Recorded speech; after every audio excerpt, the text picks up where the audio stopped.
name is Dr. Asif.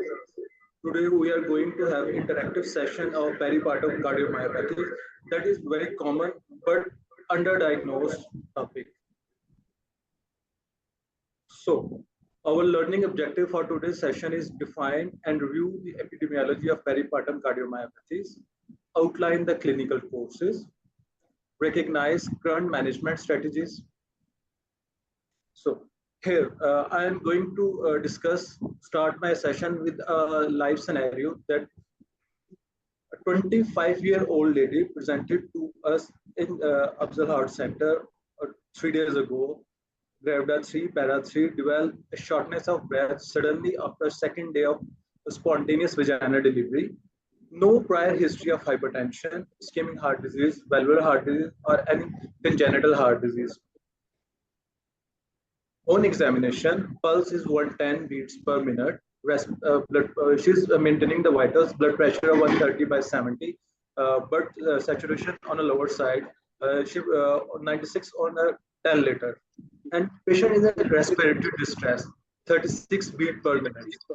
Her JVP were raised, marked pedal edema. On chest examination, bilateral traps on the mid zone. On cardiovascular examination, there is S3. Here, this is the case, and we'll discuss all the management and investigation literally. But firstly, I will let you know this term, as I previously discussed, peripartum cardiomyopathy is a least diagnosed topic. Here. Firstly, the term peripartum cardiomyopathy was diagnosed and used by a scientist, John DeMarcus, in 1971.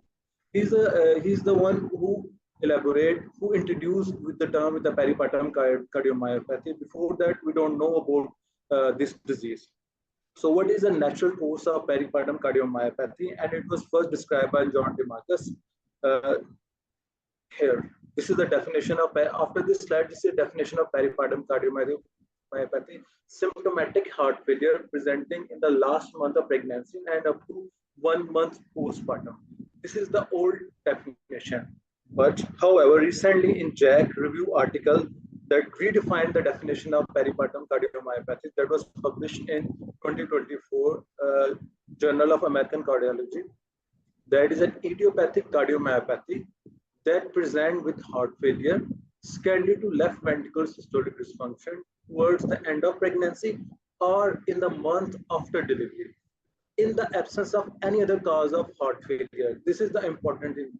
In peripartum cardiomyopathy, there is no structural heart disease. Previously, most of the pregnant women are not suffering from any heart disease, not suffering from any cardiomyopathies, not suffering from any other diseases. This is the new emerging term. Okay. Epidemiology is going on.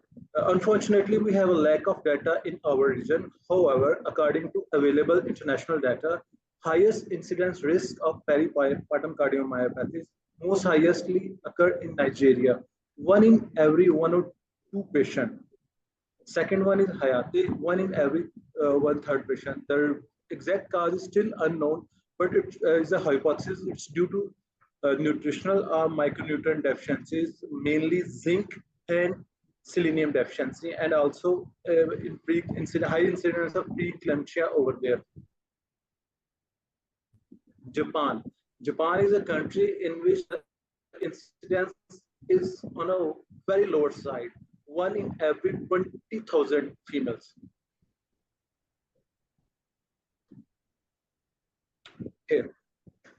Here I will discuss some data that was published, have a current scenario published data in Pakistan. The most largest multidisciplinary data that was conducted in Karachi for a number of 15,068 pregnant female were enrolled. Luckily, normal 14,499 percent, that 96.2% females considered to be on a normal echo. And only 3.8%, that is the number 569, have an abnormal echo finding, that they are having a structural heart disease. In this, categorized into 3.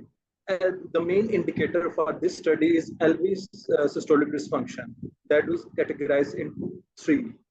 This one, mild, moderate, and severe.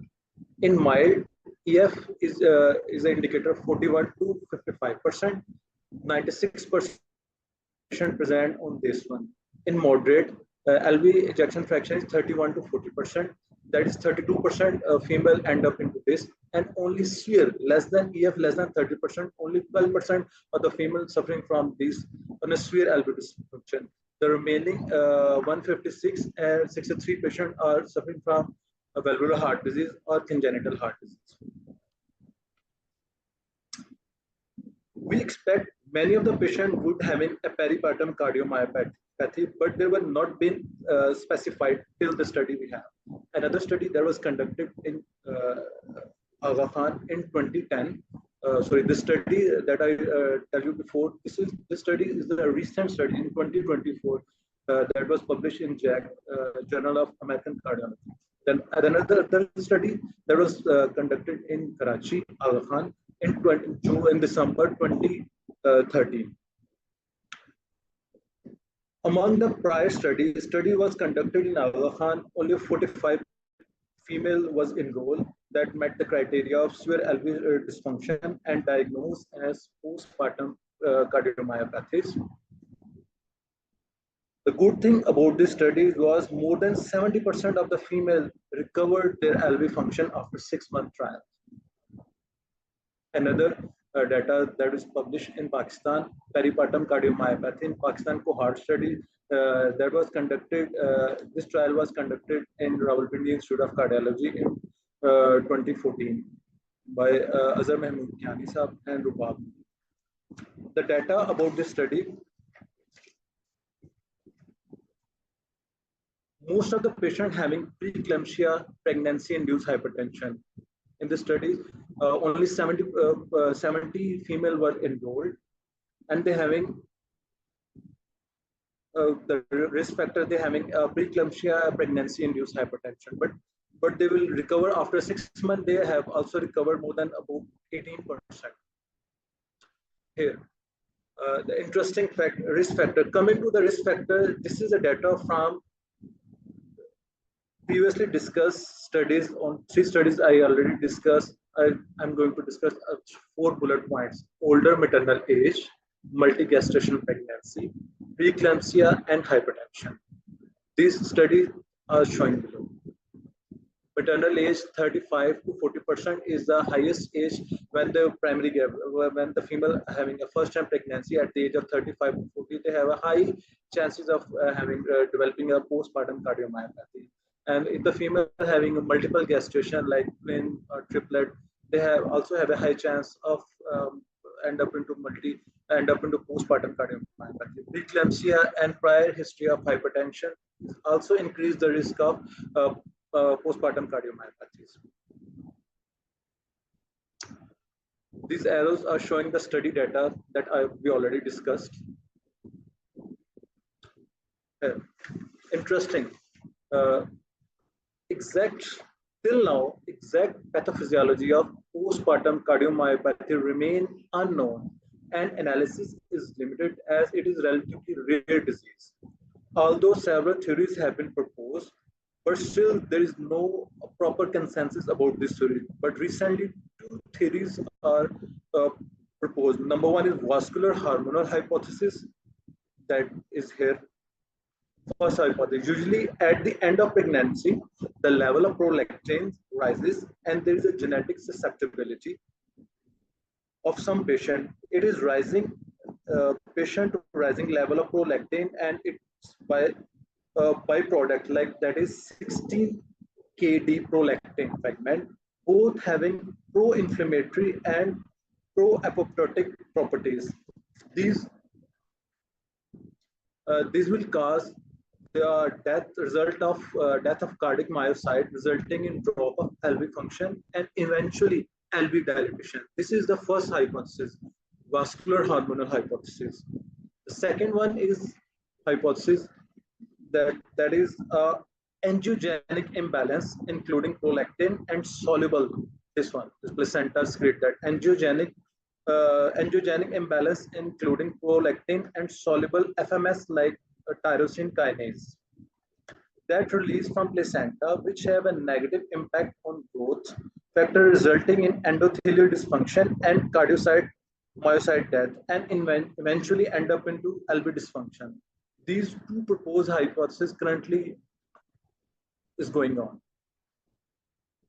This is another continuation of clinical course. In this graph, there's two lines. One is red line, another one is a black. Red line showing the increased level of prolactin and FLT1. The black line showing the relative increase in cardiac output. There is a rising level of prolactin and FLT1 achieving its peak near the term. They achieve its peak near the term and shortly after delivery. And shortly after delivery, you see the graph is slope is going down.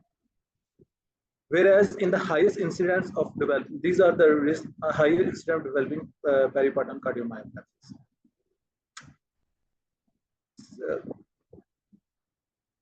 At that stage, the cardiac output on the plateau phase, but after terms, at the term, it's going to decrease, and it persistently till the 6th week, it's the cardiac output going to decrease. This graph showing that. Okay.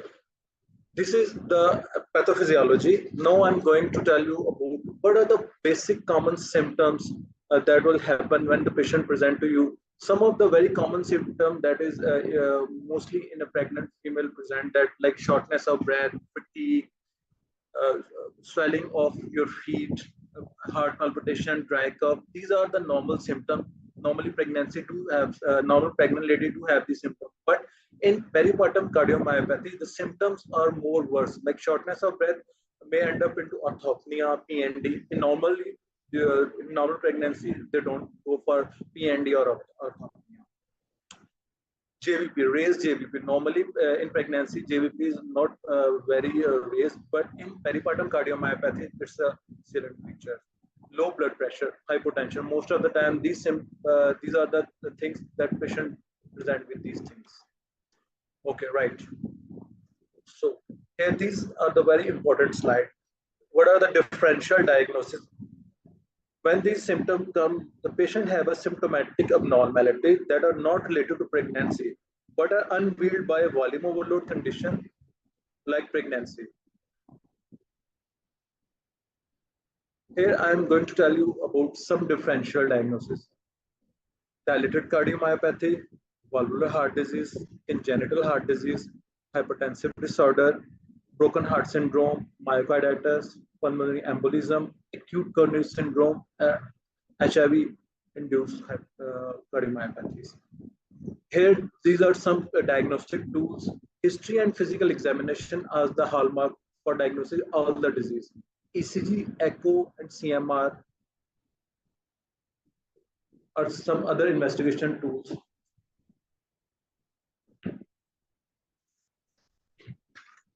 The most important test to diagnose peripartum cardiomyopathy and rule out other structural heart disease is echocardiography. Very simple, easily available test.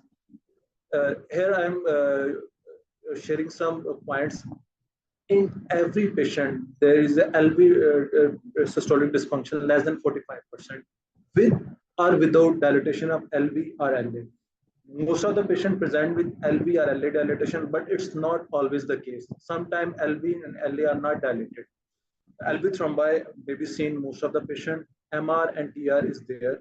Right ventricular hypertrophy and enlargement, always a salient feature of peripartum cardiomyopathy. Next, I'm showing you a echocardiograph. You see there is a LA dilatation, MR, and slight AR over there. This is this short axis shows global wall hypokinesia around EF reduced to 30 to 35% in this case.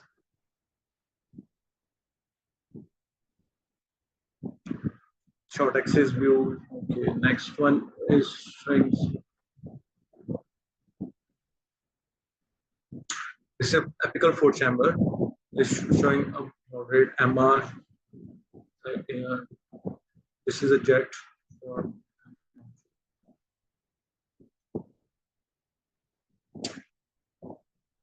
Okay.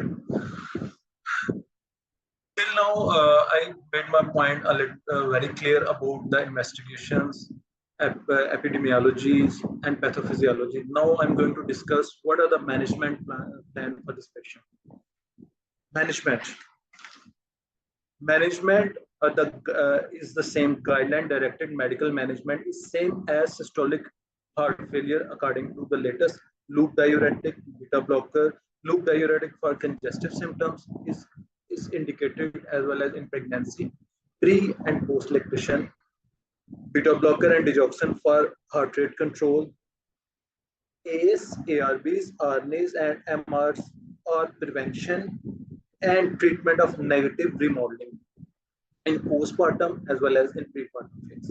In prepartum, AS, ARBs, and MRs are not recommended. We have a very safety.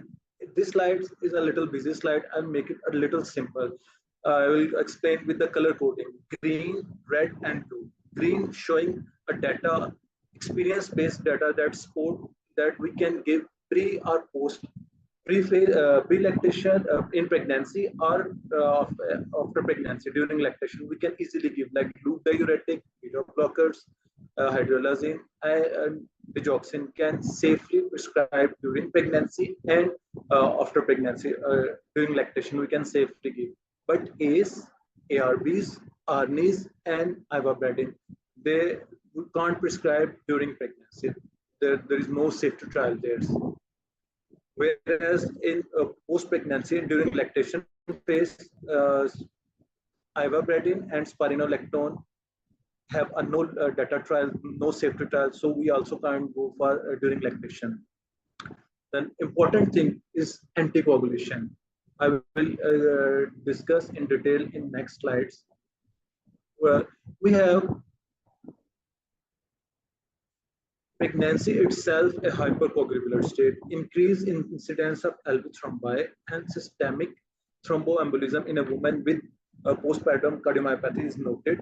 So as pregnancy is a hypercoagulable state, anticoagulation should be considered in the setting of severely decreased LV function during late pregnancy and 6 to 8 week postpartum.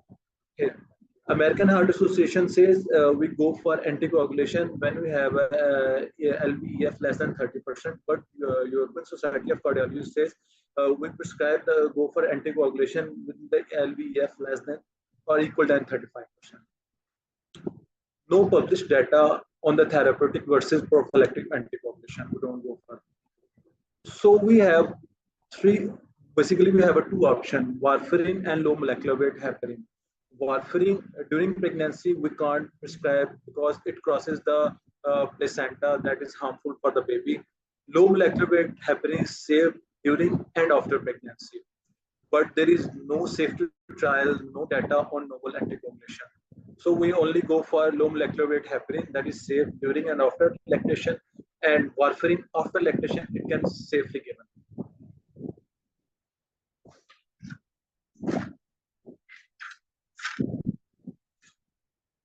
Bromocriptine, used in peripartum cardiomyopathy, is a newly studied drug.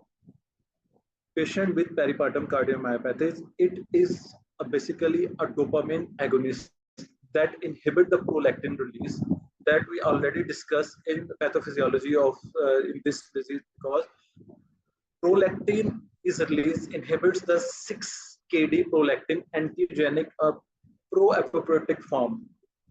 Experimental use in peripartum cardiomyopathy studies have shown the improvement in LV ejection fraction of women with postpartum cardiomyopathy when bromocriptine is added to the standard heart failure therapy. It shows a tremendous improvement. This is a data, but still the study is not completed. This is called Rebirth trial. In this study, mainly the study is mentioned in the European Society of Cardiology. It shows a 0% mortality in a patient taking bromocriptine for 1 week or 8 weeks. They started to giving the trial of 1 week trials and 8 week trial of bromocriptine. In 1 week and 8 week trial, the death mortality rate is 0. The patient taking bromocriptine, but as compared to IPEC study, the patient who are not taking a bromocriptine, they have a 15% mortality rate.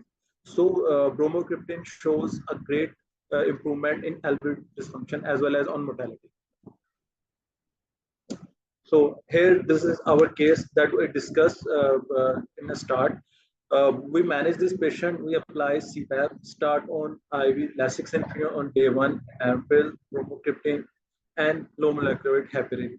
Patient show next day we started on a beta blocker for the control of heart rate, because when firstly on the failure stage, we manage with the lasixentria. The next day, patient is out of failure, we started a beta blocker.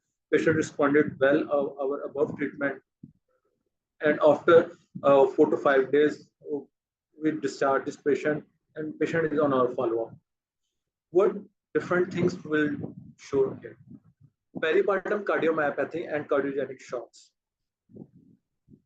60% of cardiogenic shock cases during and after pregnancy are caused by peripartum cardiomyopathy. There's some mechanical circulatory support like IABP, left ventricular assist device, ECMO should be considered in early hemodynamically unstable patient despite inotropic support. Among 99 women with peripartum cardiomyopathy receiving LV AD device, 6% recovered and 48% required cardiac transplant. Study of 485 peripartum cardiomyopathy patient that was conducted in 1987 to 2010. Report more than 23 years. Reported higher graft failure and low age adjacent survival due to rejection, allosensitization, and higher pre-transplant acuity. These are some pictures of that IABP, left ventricular assist device, and ECMO. Important things: timing and mode of delivery in peripartum cardiomyopathy.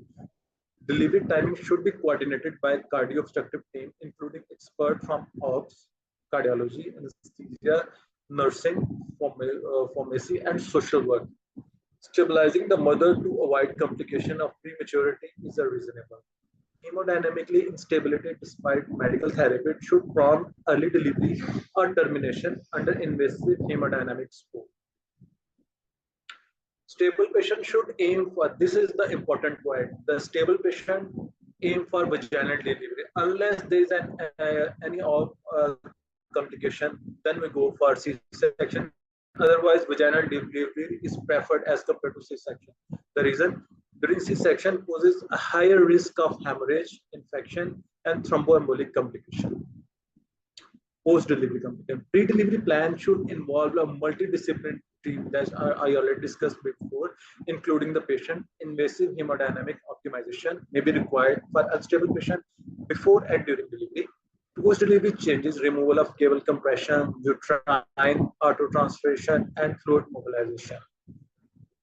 Anticipate the risk of fluid overload and pulmonary edema in the postpartum period. Continuous monitoring is critical during delivery and early postpartum phase.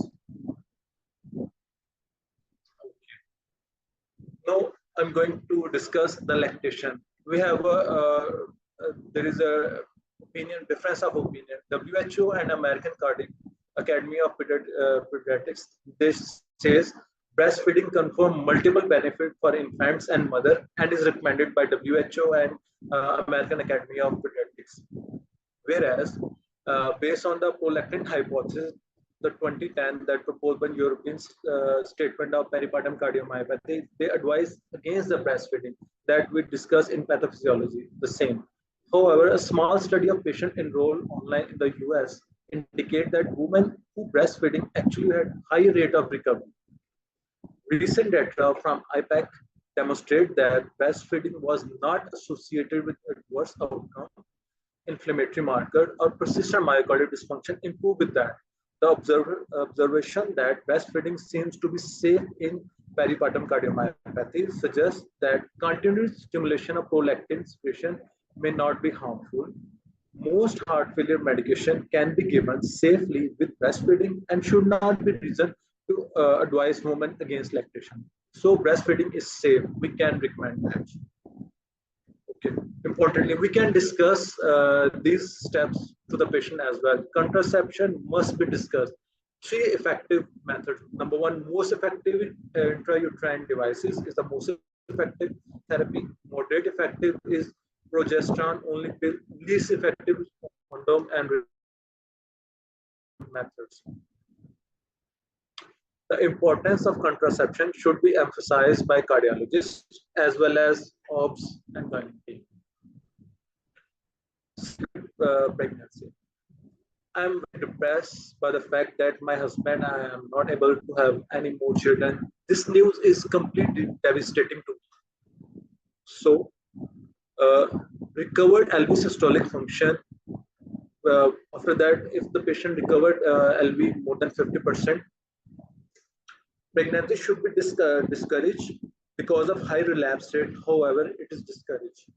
But if it's happened and they're decided, so we go to these slides.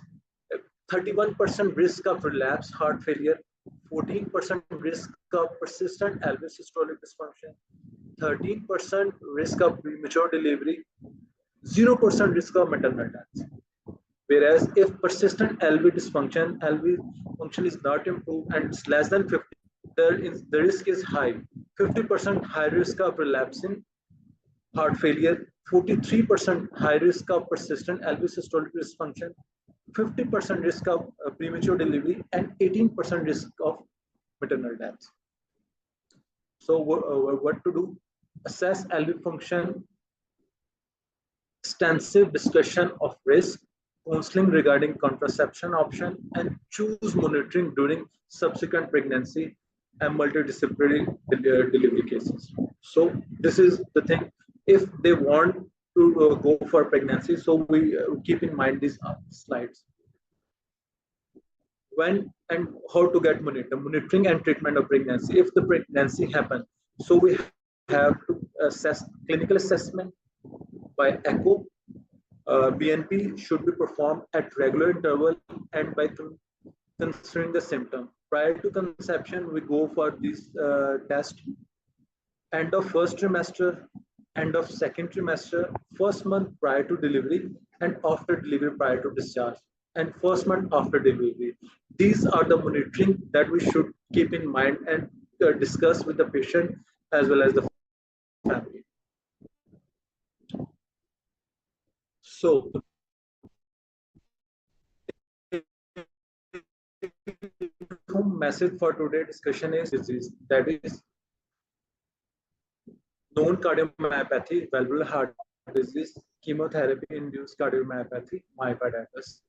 The pathogenesis of peripartum cardiomyopathy is likely triggered by a combination of vascular and hormonal insult that occur in late pregnancies, causing cardiac dysfunction in those with genetic or other disposition. Management involves guideline-directed medical treatment of heart failure with reduced EF, the same as I discussed. Additional treatment with bromocriptine that I already discussed will inhibit prolactin release is being actively investigated in Rebirth trial, but the trial is going on and still it's not published yet. Vaginal delivery is preferred and lactation is not contraindication. Breastfeed is recommended by WHO and American Academy of Pediatrics. More data are needed regarding long-term outcomes and the weaning cardiac medication after recovery of systolic function. That's all from my side. I hope I make myself clear. If you have any question, we have a panel of experts, Dr. Suhail, Dr. Irfan Majid, Dr. Wahid Ashraf, Dr. Gufran, or Dr. Adil Arif, and Dr. Iftihad. They will give you, if you have any question, then we can ask. Thank you very much.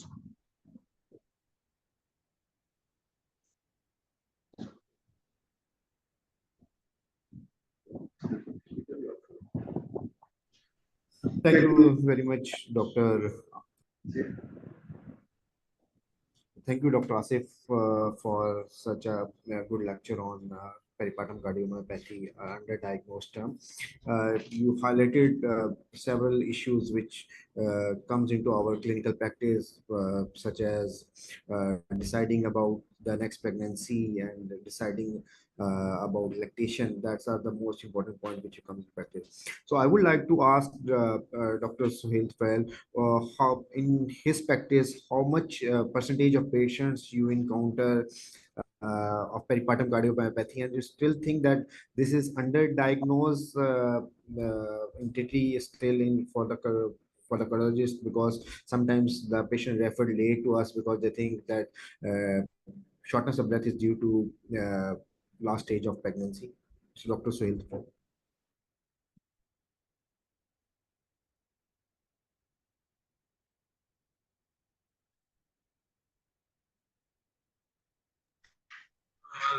Sir kindly अपना mic on करें sir sir Sohail और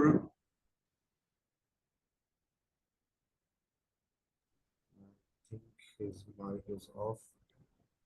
Is Asif there or not? Ji, इधर हूँ. Can you hear me now? Yes, sir. So first of all, I must congratulate Dr. Ufran for his energetic efforts to make this webinar happen, and Dr. Asif also for his very comprehensive view of this condition, which is no doubt underdiagnosed, but also late diagnosed. And there are certain reasons for that, because dyspnea, is normally considered normal for pregnancy, especially in the later pregnancy. The reasons are many: increase in weight and progesterone mediated hyperventilation. So usually the patients, they come late. We should encourage our colleagues in gynecology and obstetrics practice that if they feel, they're usually during 9 months of pregnancy, they usually do at least 2 dozens of abdominal ultrasound. So why not one echo if they feel that shortness of breath is out of proportion to the symptoms what usually patients experience in pregnancy. Dr. Asif was very elaborate, but I have noticed a few things which I think I should comment on. He repeatedly said that the beta blockers to control the heart rate. We don't give beta blockers in heart failure to control the heart rate. We give beta blockers for better outcomes. My view about breastfeeding is slightly different.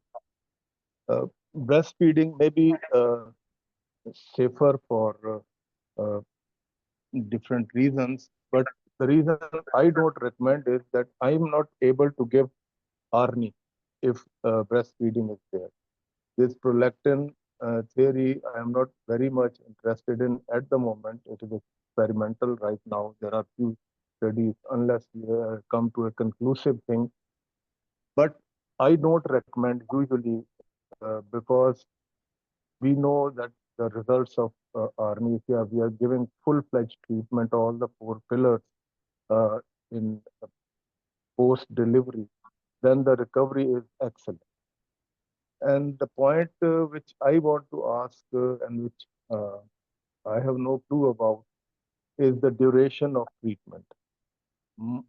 Duration of treatment,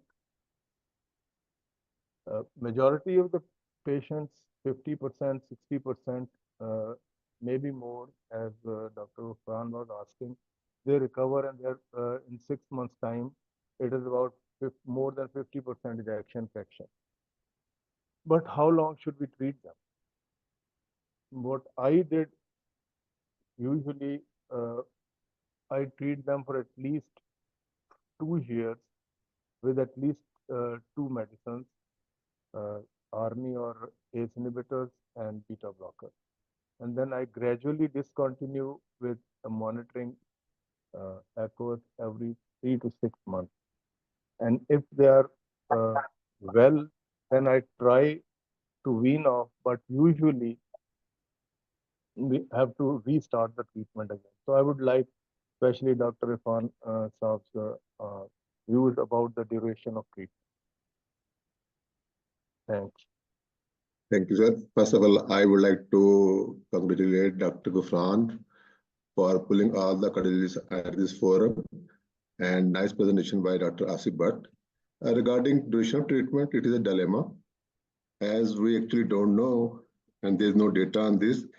The practice which we will follow, I do use bromocriptine in patient, and I have seen there is a lot of good result in the patient. But how long should we continue? Still finger crossed. I think, as you recommend, echo is a tool. We can do that after 2 years. And again, the patient come and they ask the question whether we should go for a second pregnancy, and they're again finger crossed. And if the LV ejection fraction is low and it keeps on low, I don't recommend them. And if ejection fraction is stable for the 2 years or more, we can appreciate. But again, there is no 100% any proof for that. So again, we can't say any recommendation regarding this. How long treatment should be continued? I think the patient which I am following, I have given the treatment, and still they are taking the treatment, especially RNA inhibitor. They are still on the treatment, and I don't dare to stop them because I have seen few relapses on stopping that treatment.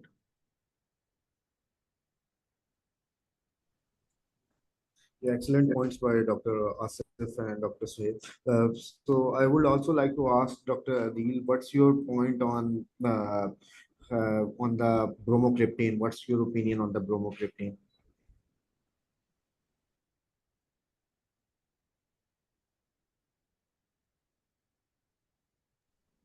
Dr. Adil, kindly unmute your mic.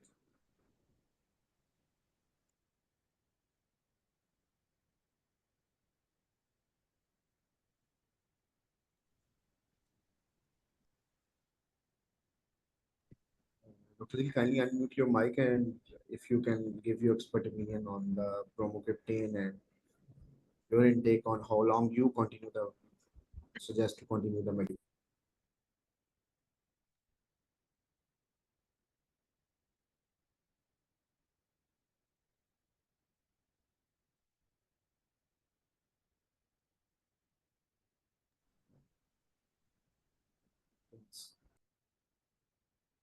Okay, he is not able to hear us. Dr. Adil, you are able to hear us? Assalamualaikum. Can you hear me now? Yes, now we can hear you. I'm sorry for the delay. As it's already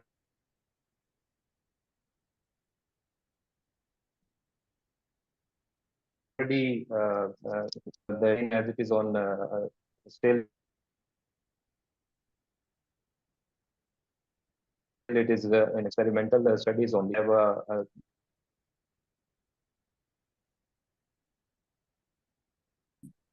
experience of using this drug. Already experienced drugs of heart failure, which are really used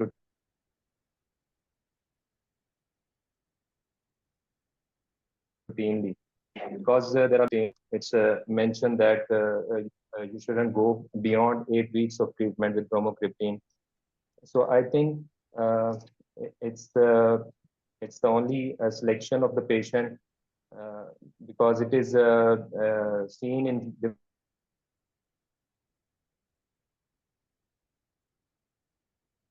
different studies that if the patient is like then bromocriptine should be considered. But the pro-thrombotic effects, so one very important point in that is to be used with the prophylactic dose of anticoagulation.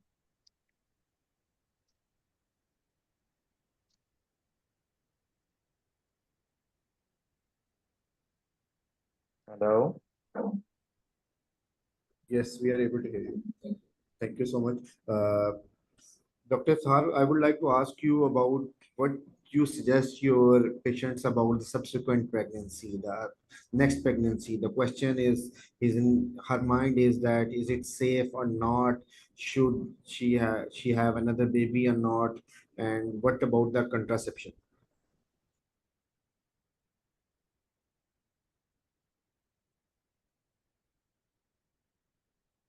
Dr. Thar, you have to unmute your mic.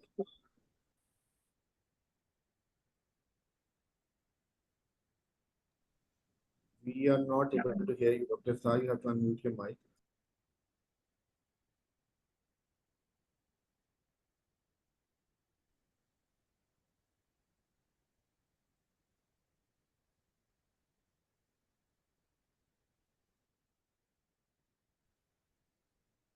Can someone unmute the Dr. Thar mic, please?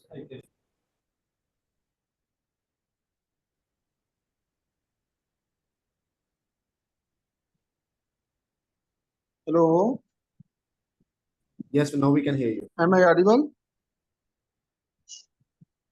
Hello. Yes, we can hear you. Okay, thank you, Dr. Flam. As Dr. Asif has already elaborated, that the risk of subsequent pregnancies in patients who already have an episode of peripartum cardiomyopathy is increased. So it is shown in different data that the risk of subsequent risk of peripartum cardiomyopathy in patients who already have an event of cardiomyopathy is 1 in 3 pregnancies. So even if the patient who has recovered LV systolic function, they are also having increased risk of subsequent peripartum cardiomyopathies. So in the literature and case reports, it has shown that if the patient is having LV systolic dysfunction and the systolic function of the patient is not recovered, and if that patient has subsequent pregnancy, they have high mortality and morbidity. These patients can present with cardiogenic shock, thromboembolic events. So in these patients, subsequent pregnancy should be discouraged. Even if the patients who have recovered LV systolic function, these patients are also at high risk of developing peripartum cardiomyopathies. So if the patient who has recovered LV function and they have a desire of becoming pregnant, extra caution should be given to these patients. These patients should have a regular follow with cardiologist and gynecologist. Regular echocardiogram should be done in these patients.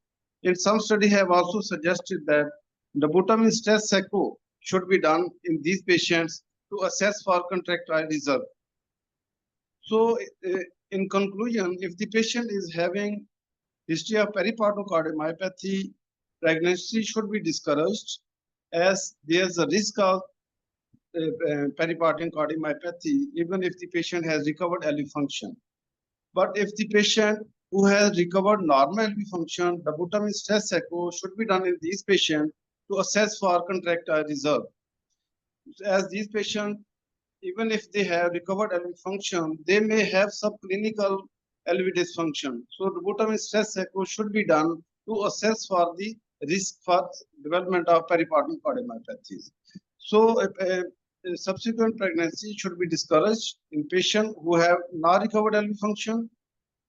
But the patient who have recovered LV function and they have a high desire of subsequent pregnancies, the dobutamine stress echo should be done, and they should have extra cautions, and they have regular follow-up with cardiologist and gynecologist.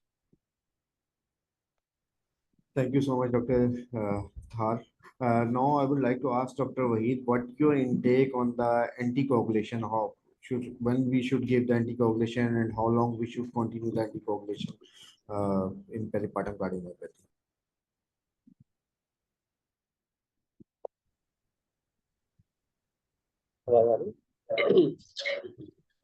Assalamualaikum. Thank you very much, Dr. Prashant. Regarding the issue of anticoagulation, according to the American guidelines, every patient who is having injection fraction of less than 30%, and every patient, according to European guideline, who is having injection fraction of less than 35, she should be anticoagulated.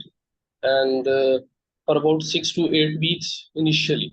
But if there is a LV clot, the patient should be anticoagulant till the resolution of anticoagulant clot. Although data about the anticoagulation for how long it should be continued is not definite. However, the patient who are having lesser EF, they can be continued, and mode of anticoagulations are two. That is warfarin and low molecular weight heparin. Warfarin can be given to patients postpartum. However, low molecular weight heparin should be preferred in patients antepartum and can be given to postpartum patients. However, daily injections that would not be feasible for patient, so warfarin can be given. However, novel anticoagulants, they are not prescribed because of safety of the data. So, in my opinion, anticoagulation data about anticoagulation is not sufficient. Case to case variation can be seen. If patient is having more severe LV dysfunction, like EF less than 25%, she can be continued for even indefinite period of time.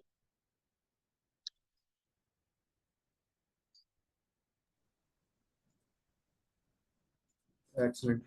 So explaining very well the points for the anticoagulation. So I would like to ask the panelists the most important point, that the data say that old maternal age is the risk factor, but we sometimes usually see in our population the age, the lower age for with patient presenting with peripartum cardiomyopathy.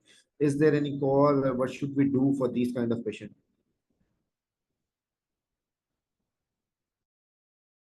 Any panelists would like to answer? Dr. Irfan, Dr. Suhail. As Dr. Suhail suggested, I think in my we should. Can you hear me? Can you hear me? please continue. Okay. As Dr. Suhail reiterated, we should encourage our gynae colleagues to go for screening echocardiography, especially in the last trimester. This should be a must, especially in our population. And that's the way we can screen the patient. Otherwise, I agree with you. We are seeing this problem more and more in the younger population as per the data. And we have to look for the underlying cause, and we should conduct a study in our setup, what may be the contributing factor for that. For now, I think screening echocardiogram, at least in last trimester, should be a must.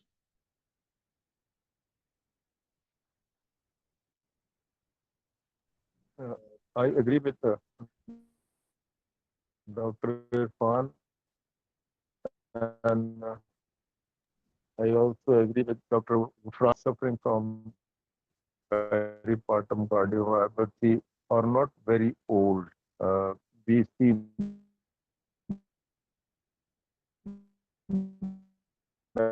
many patients less than 30 years of age.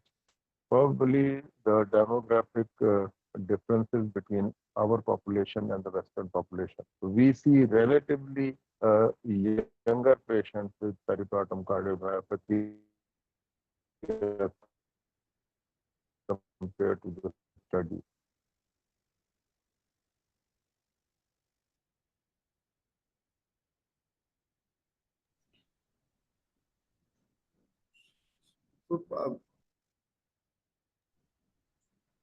I think, yes, you have, Dr. Irfan still point very well that the demographics are different in our part of population. And I think we need further studies and scoring system, especially the scoring system for the echocardiography. And we need to guide our obstetrician for when to go for the echocardiography. As the point highlighted very well, they go for ultrasound every month, but why not an echocardiogram for us from a specialist, so that the disease should be diagnosed earlier. And one of the important study done by celebrity in Karachi, it's highlighted well that the echocardiogram was able to diagnose asymptomatic patients, and these are the patients who become worse during the pregnancy or during the delivery time. So I think instead of doing late the diagnosis, it's better to be early diagnosed and refer the patient to a specialist for the echo, at least for the echocardiogram. The very important point that highlighted by the all the panelists, that how long we should carry the medication. It's still the gray area. We don't know how long we should continue, because there are studies which shown that the patient, as mentioned by Dr. Irfan, that some patient relapsed after the stoppage of medication. So I think still there is a work which needs, and there's we need more robust data on how to, so when to stop the medication. And I think if someone asked me, I think the beta blocker are the last one which we need to stop. And as it was highlighted, it's not to control the heart rate, it's because to control the sympathetic and the nerve system and to improve the heart failure. The subsequent pregnancy is still, I think, obstetrician and cardiologist, and it needs a multidisciplinary approach to discuss the patient about subsequent pregnancy. As I was seeing the patient, and I asked the patient, "Do you want to continue?" She said no. So, but sometimes if the patient said no, I want the pregnancy, then it's become the difficult. So I think the repeated echocardiogram can help in those situations. I would like to ask the panelist about what their as Dr. Sale already mentioned by Dr. Fan about the lactation, and would you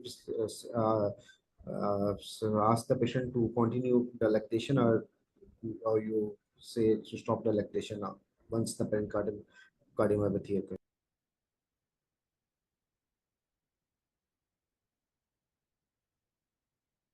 Hello. Dr. Irfan, can Well, there? again, there are two groups. One which advocate. I do advocate if the patient is doing good and his ejection fraction is fine. But if the ejection fraction is My down, can you hear me? We are able to hear.